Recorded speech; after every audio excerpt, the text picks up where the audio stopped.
Kuring, pwede ba akong makahiram ng bigas mo? Kahit isang salop lang, wala kasi akong isasaing. Kasya na siguro to, Kuring, hanggang bukas. Naku naman, Ibiyang, wala din kasi akong bigas ngayon eh. Di ba, kahihiram mo lang sa akin nung isang araw ng isang salop? Tsaka hindi ka pa kasi nakakapagbayad, paano kita ulit pauutangin? Nabalitaan ko pa nga na nanalo ka ng wedding. Sana naman binayaran mo muna ako, di sana makakautang ka sa akin ulit. Ang hirap naman kasi sa'yo, panay ka lang utang, tapos hindi ka naman marunong magbayad. Hindi, Kuring, chismis lang yun na nanalo ako.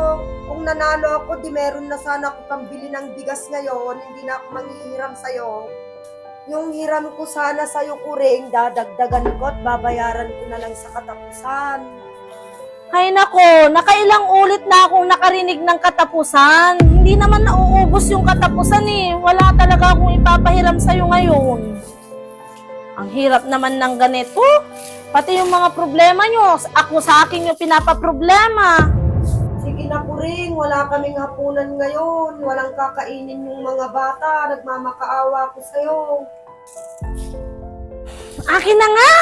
Ang kainis naman sa susunod kasi na magkapera ka, unahin mong bayaran yung mga mabilis mong malapitan. Ikaw nga nung nakaraan, nalaman ko na nagkapera ka tapos yung ibang tao ang binayaran mo. Sana inuna mo ako kasi sa akin ka nakakakuha. Hala, wala din akong bigas. Hati na lang tayo dito. Wala nang isang salop to. Para meron kang maisaing.